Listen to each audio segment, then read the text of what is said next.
So 25 years old, don't worry. Any mistake is an income, is a wonderful revenue for you.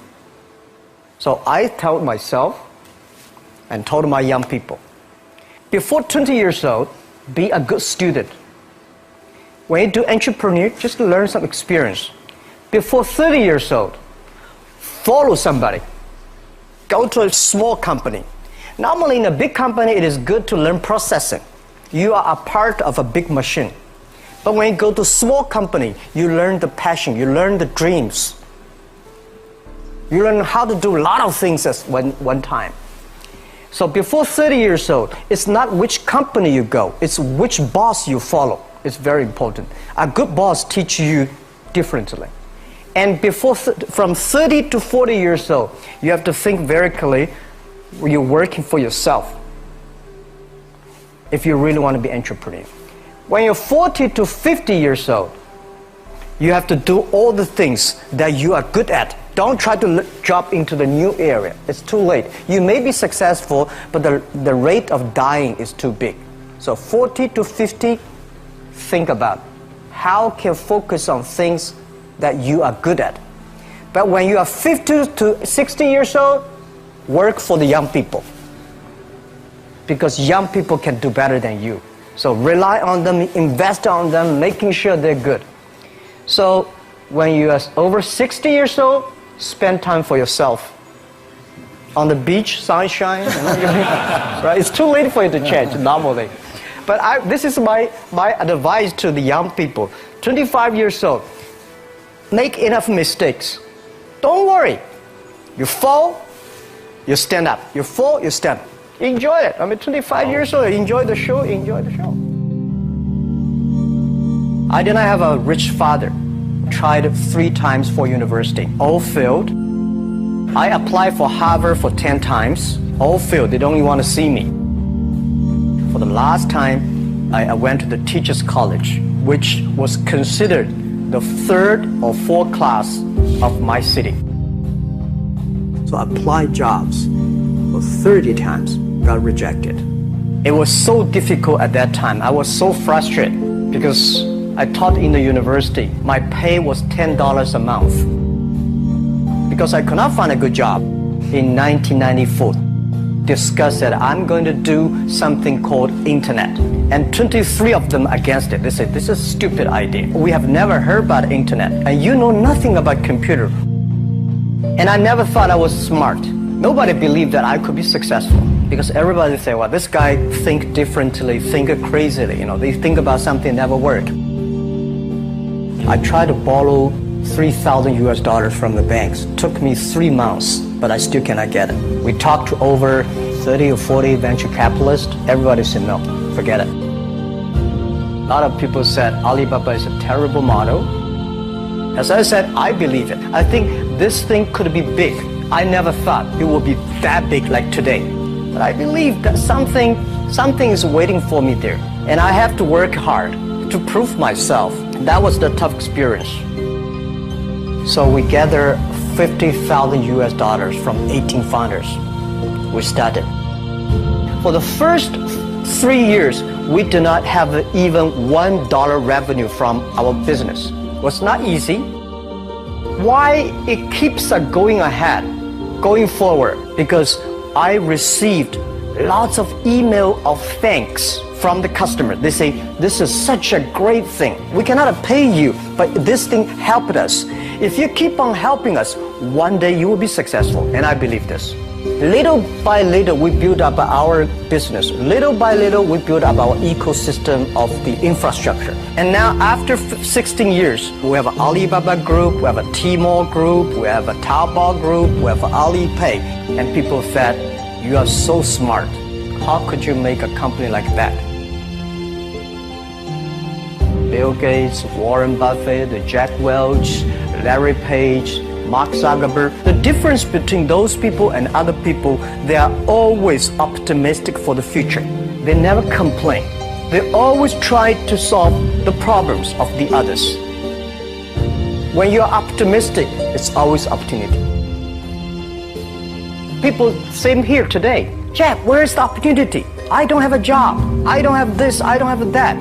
We are at the best time of this century. The best assets you have is that you are young. Don't complain. Let the other people complain. The opportunity always lies where people complain. Think about how you can make things different. Is there anything I can do that make the difference? And then when you think about this, start to do it. I saw a lot of people, young people, have fantastic ideas every evening. But in the morning, they go to the office same again. Being an entrepreneur, you have to do the things before the other people do. You have to wake up before the other people wake up. You have to be more brave than the others. Use your instinct. Everything you do is to the need of the customer. To everybody, to any person, tomorrow is new. Make the move, make the action. Whether investors believe it this or not, whether your friends believe it or not, whether your parents believe it or not, that's not important. You believe it, your team believe it, and work day and night on this. That's how the things happens. Make enough mistakes. You fall, you stand up. Any mistake is an income, is a wonderful revenue. Don't worry about the money. Money follow the people. People should follow the dreams. If you have a dream, just to go ahead. I think nobody can conquer the world. We only can serve the world. Either work for the others or work for yourself. And I choose the way, work for myself. Working for myself, that means working for the society. If you really want to work for yourself, think about the others. Because only when the other people are successful, when the other people are happy, you will be successful, you will be happy. I think today people worry a lot about the world, about the economy, China, economy in the world. But I'm very optimistic. When people start to worry, that is the opportunity is. I worry about the blood testing, and she created good things. And I think great innovations, great companies always happen in the tough times.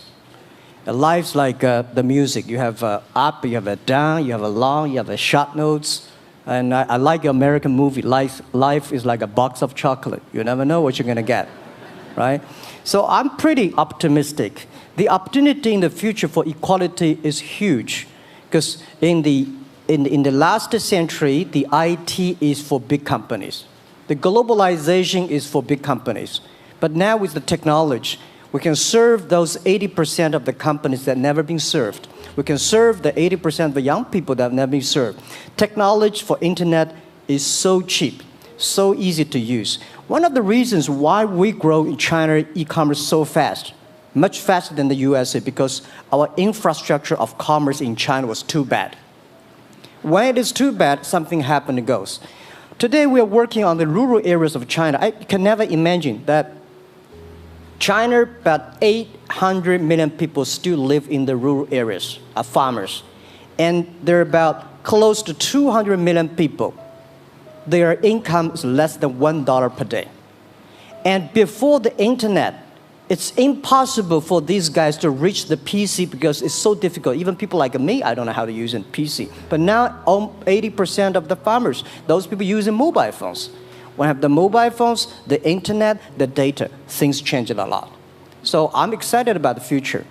People always worry. I love the young kids sitting there and talking about the dream, the hopes, because if they have the hope, we have the hope. That's what I believe. And let's just take what you do. And I've loved every description I've ever heard about how you serve people, and your story about the bamboo farmers and your wife and her friends. It was fabulous. But where's this going? What are you going to do? What are your plans to maximize the use that people in remote rural areas of China can make of their cell phones besides ordering your projects? How are you going to get it? Are you going to get them in the banking system through cell phones? How? Well, we never know that we can grow so fast. In the past 5 months, we covered 4,500 villages. And these people, normally they use in very traditional way. It took them like we went to a rural area. It took the farmers 2 hours to walk to the downtown in the middle of the town and buy things. But today, because the mobile phone, and we can deliver things to their home, to their village within 72 hours. I remember last week I read a very interesting news. This is amazing. There is a girl, she told me a story. She said her grandfather, 92 years old birthday. And for his life, he always wanted to try one Western style food. But he lived in the rural areas. There's no such restaurant food. So she said, I tried on the internet, book a restaurant dinner for Western food, delivered to that village. And they finally immediately find one restaurant. There are 3 guys. They took like a 3 days bus from Shanghai to that village, made an Italian spaghetti and a beef for them for this 92 years old birthday. And whole village was excited. Everybody said, wow, you can order food, Western style food. So buying almost everything. And also we're helping, there are a lot of farmers, they plant a lot of apples, great apples. But 90% of the apples rotted because there's nobody buy them. They normally buy by track. If you sell the apples, they sell whole track. And using the traditional way, they can sell by whole basket of the apples. But now, because of the internet, they sell by one. Each apple, they sell $1. Or 1 RMB or 2 RMB for each. So the farmers see using internet, they can buy and sell using the mobile phone. That changed their lives. And I think it's exciting. And people need examples when they see, my neighbor made money through online to selling things. My neighbor buy much interesting things online. People start to learn. And more people start to buy the mobile phones.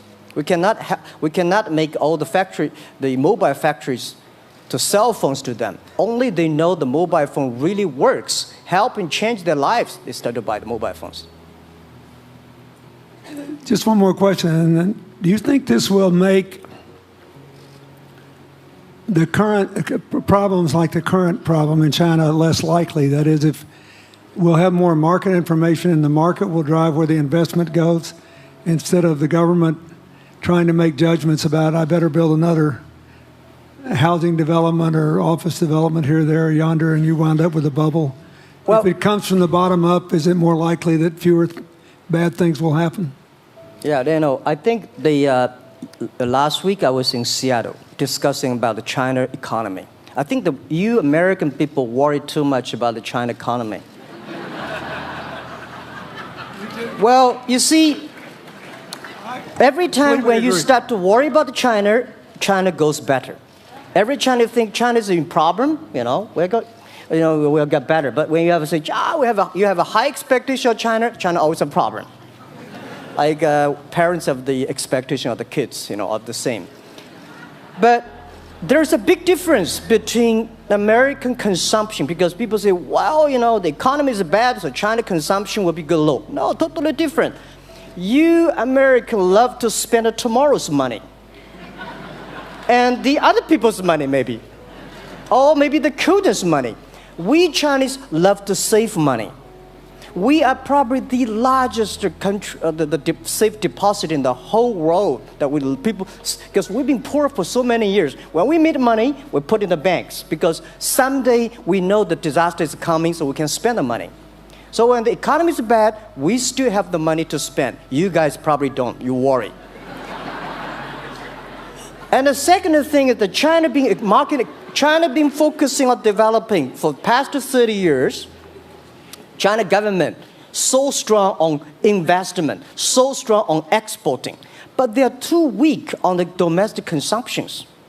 Domestic consumption is not driven by government, it's driven by entrepreneurship, driven by the market, not the government. So in the past 20 years, government is so strong. Now they're getting weak. It's our opportunity. It's our showtime. to see the market economy, entrepreneurship, how we can develop the real consumption. I think if the China developed the great consumption, we have a 300 million middle class. In next 15 to 20 years, we're going to have 500 million middle class. We need to import a lot. So when we start to import, that's a great. It's going. I worry a lot when we export. When we export, we got a terrible sky, we have a terrible water, we have a terrible environment. When we start to import, we got to be better. So that's all the great opportunity, guys. Be happy about that. I'm serious. I agree with that. I'm serious. Yeah. Worry about yourself. Don't worry about the others. The reason some of us worry about China is we depend on you to buy our debt. However, I tried to be more Chinese when I was president. I saved a lot of money. So good.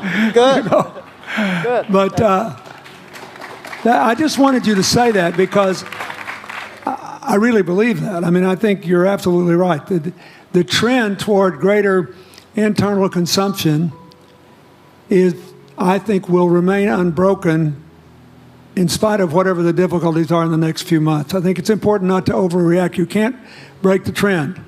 You've got to clean up the land from chemical contaminants. You've got to clean up the air. You're going to do it. Yep. And a lot of Chinese will make a lot of money out of that. There'll be a lot of great new companies, and there'll be opportunities to import from other places. Yeah. So can you discuss your theory of what you're doing and other things in terms of whether it advances equal opportunity and social solidarity? Tell them what you think is going to happen.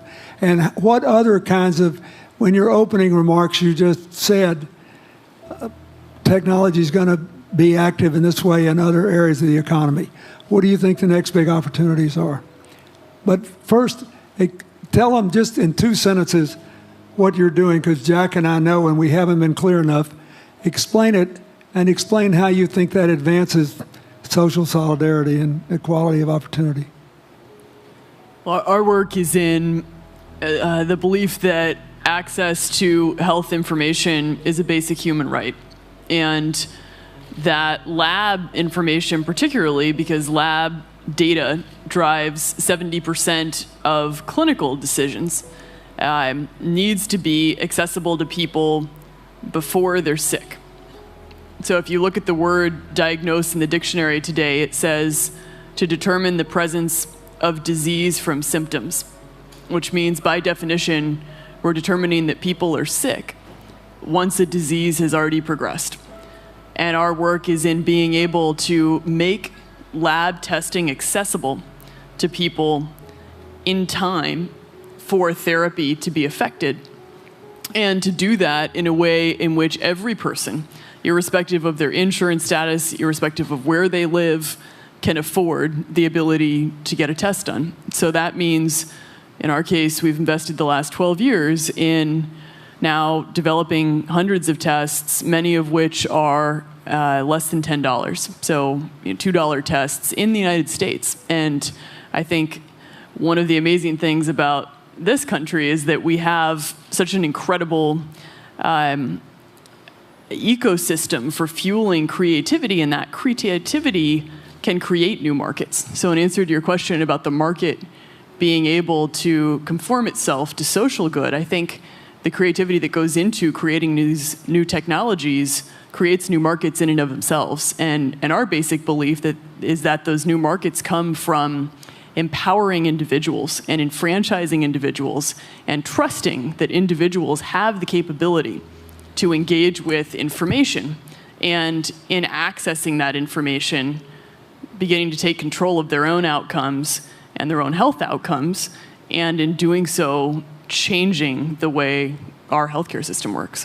Think what this could mean for rural China, for rural India, for Native American reservations in America, for the Mississippi Delta, for the remote areas of where all the jobs were lost from coal. You're all of a sudden giving people information. And one of the most important things I think we did in my second term as president in the healthcare front, was develop this diabetes self-care program. And all of a sudden, Jack's company could be delivering the means to self-care based on your test. I mean, I think that this is a very big deal. We all want to live as long and as well as we can. And Craig Venner was here. We were joking about whether we'd make it to 100. But in the meanwhile, you want to keep people healthy. And if they're sick, you want to intervene early, not late. Yeah.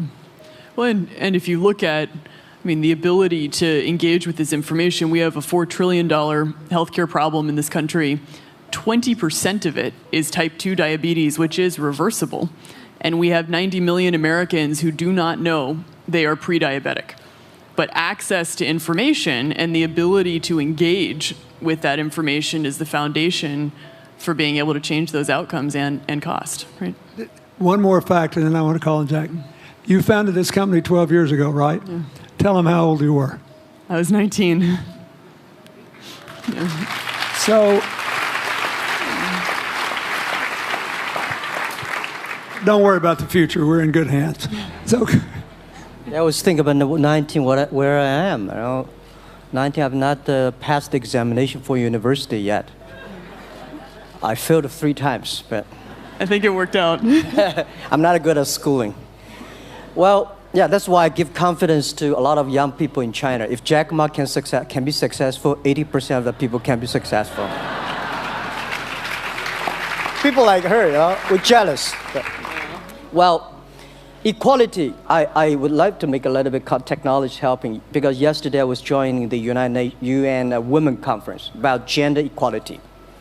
And I think the first technology revolution happened 200 years ago in the UK, released the human body, the arm, stronger. The second technology revolution in the USA for energy, you can last long. But this technology revolution release the brain. So this century is not a competition who is stronger, whose muscle is stronger.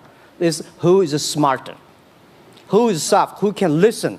It's the challenge of wisdom. So man and woman are equal. On the internet, you can never see he's a woman or a man. And on the internet, women can serve much better than men on the internet. And a man talking about a business, talking about numbers, competition, they make business very cold. Women, they make business very cozy, lifestyle, and interesting. 50%, more than 50% of our shop owners, more than 5 million shop owners are women. And people love that. I mean, this is a great thing. I see that this century, we see more and more women leaders, on the state leaders, the presidents. In the future, we're going to General Secretary of the United Nations should be a woman leader. And this is the great century for equality. And I feel excited about that. Let me ask you, we're almost out of time, but one of the things that we haven't talked enough about here, and not just here, but generally, is whether the leapfrogging we saw with cell phones, which was instrumental in your phenomenal business success and which will make it possible for you at the appropriate time to do what you've done on a global scale, hitherto unimaginable in all of human history for anybody to have any of their own health data. We've seen examples, but not the kind of dramatic penetration we need with energy and clean energy and in short enough time to avoid the worst consequences of climate change. So do you believe that, your country has done more than anybody else to try to put up solar panels, and some of your companies went broke because you overdid it, right? But beforehand, and you got to work out the phase out of the coal, the phase into the sun and all that. Meanwhile, Africa, which is growing like crazy because of the cell phone in no small measure, and has 6 of the fastest growing countries in the world, still has vast swaths of its land totally dark at night. Do you believe that it's possible for us to scale up with distributed solar power rather than centralized as quick as we did with the cell phone? And if so, and if that were your business, if you had to quit what you're doing today and start there, how would you do it? And how would you do it? Lady first, I know that. I'm such a huge believer in technology, and I think especially right now, we're at an incredible time in terms of new technology and the ability to apply technology in a scalable way towards solving some of these problems. So I would look at it in the context of some of the renewable solutions that we already have, and in the context of empowering, connecting individuals with access to those solutions, and in the context of creating markets around them. I think that there's real opportunity to actually create an ecosystem in which people can financially benefit from these solutions, and I think that's going to drive an adoption. I think in developing economies, there's a revenue stream associated with that, and the more we can turn even already some of the technologies that we have into markets, the more that we can fuel, I believe, local growth and individual engagement in beginning to adopt some of these solutions. Just related to that, Jack, you answer it, and then I'll ask you one final question. Yeah, I am a strong believer that technology can make world much better, because people say China economy is getting slower. I'm happy about the 7%, even 5%. Even 5% of the GDP of the number of China, of the second largest economy, is big enough. But you don't expect China to keep on growing 11%. Because like one human body, when you're 1.8 meters tall, you cannot keep on like a 10% grow every year. You have to grow the quality, your mind, the wisdom. So I think China needs new technology to solve these problems, and which today the data, the clean technology, all these things that China is supposed to do, if we keep on the tradition, the old ways, we'll go nowhere. This is why I feel excited, because people ask me, what is your dream now? Because I never thought I would be today. I can sit here talking to president. I'm like a guy, on the street, and like failed 3 times for university, 5 times for high key schools. I applied for 10 times in Harvard school, all rejected. I never thought, because of the technology, because the internet give me this opportunity. So I'm think when I retire, I don't want the Chinese people have a terrible water to drink, unsafe for food, and the money we make all spent in the hospital. That's disaster. So how we can using the technology to enable young people, the great chance of this world, don't worry about it. We got 1.4 billion people who were born in 1980s. They are the people of the internet times. They are going to have new ways to solve the world problems. The things you are worried about today, they can solve it. And human beings have these kind of worries for centuries. And young people can always solve it. And today, when you have a right direction, clean energy, the climate change, all these issues, they will be solved, and these are the great opportunities ahead of us. Anything else? I agree with that. I think the more we can enfranchise people, the more we can create ecosystems in which individuals are empowered, the more we give rights to individuals to be able to build businesses, to be able to pursue the economic benefit of technologies, the more you see these markets change. Before they leave the stage, I want you to look at them. And I want you to think about the time we have had to spend here dealing with the refugee problems in Syria and Lebanon. Stand up, Elias. This is my friend Elias Bousab. He is the education minister in Lebanon. He's got to educate all these kids. And so he left a miracle that very much reflects the lives that Elizabeth and Jack have lived. He was in a very responsible position at the American University of Dubai. They started bringing American scholars over there to live in an Arabic culture.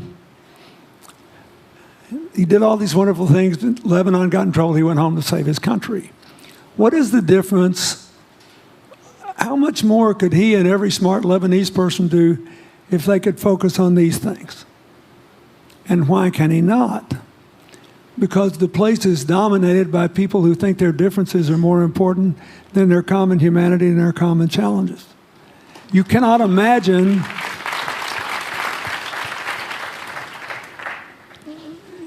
Jack Ma's proud of being Chinese. I like that. He never hid it. He's happy about it. I'm proud to be a global citizen too. Yeah. Yeah.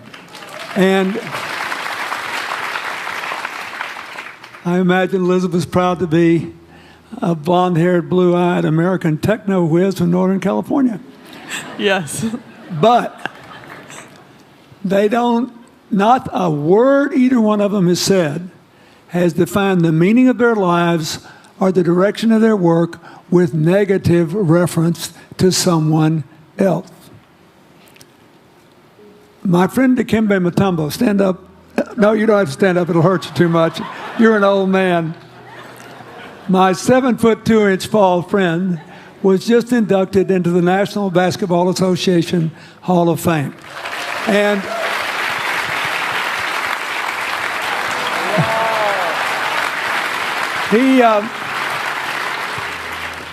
my family, my whole family loves him. And I have seen how much he has given back to his native country, Congo, which has been so troubled. I've known him a long time. We both went to Georgetown University. I did before he was born, I think. I've never heard him say a resentful thing about anybody. I have seen him give and give and give and try to give the people in his native land opportunities. Why am I telling you this? He's had a good life because he never defined his life with negative reference to anybody else. He never begrudged anybody else's success, and he thought he had an obligation to help other people. I'm telling you, we are back in a time of collective global insecurity where the main struggle is the oldest one in human history, just in modern techno realities. I mean, if you were trying to build the Middle East, you would think about our permanent sponsor here, the ambassador from Oman, who her government tried to help head off a calamitous war in the Middle East over the nuclear issue in Iran. We all pray to God that it'll work out all right. And the lead she made. You look around all these places, wherever people are putting aside their differences and working together, good things are happening. We cannot achieve economic or social equality without living in the factual realities of the world we face, looking at the obstacles, looking at the opportunities, making the best decisions. And those of us who even feel good about ourselves because we think we spend a lot of time giving, our whole goal should be to work ourselves out of a job. One of the things that Bill and Tanny Austin are sitting there with Starkey, they started giving away hearing aids, and then they decided, well, we better teach these young people how to speak. If they get the gift of hearing, they'll have to learn that. So they got into the education business.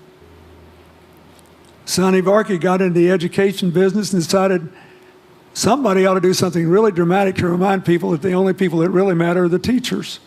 So he gave the first Global Teacher of the Year award last year, and an international panel gave the prize to a teacher from Maine who promptly gave the entire $1 million to her school. The woman never made any money in her life. She gave all the money away immediately. The future is going to be forged by people who think of how to use the modern tools that we are given,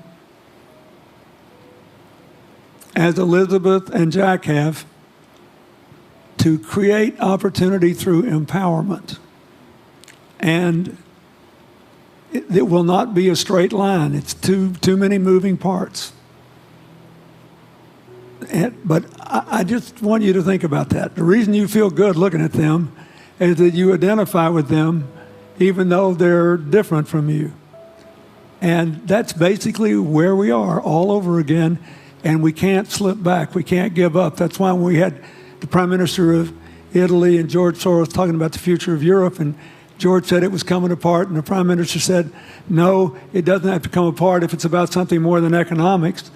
I thought it doesn't have to come apart if you will it not to.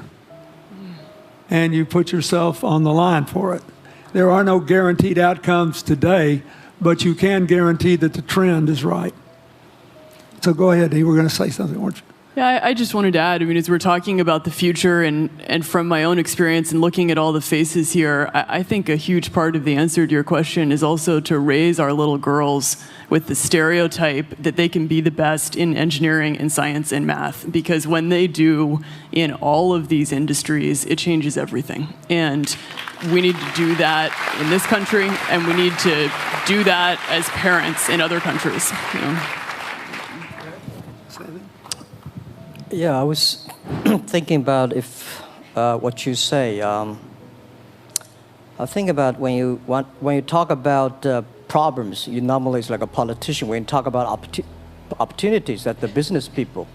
I was thinking about how we can using this all the problems that change the problem become the opportunity.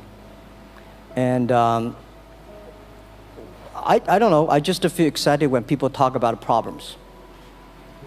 I think think about if you can solve one of them, that's the chance. And today, nobody live in this century has so many opportunities and so many tools they can use to change other people's life. And I think in the last century, which I call the IT time, this century is called the DT time, data technology. IT is to empower yourself, make yourself strong. DT is to empower the others. When you empower the others, you empower your future, yourself. So when I listen to you talk, I agree, and I think that's why we were born in this century. That's why how we can use the internet to help more people. Let's give him a hand. Thank you.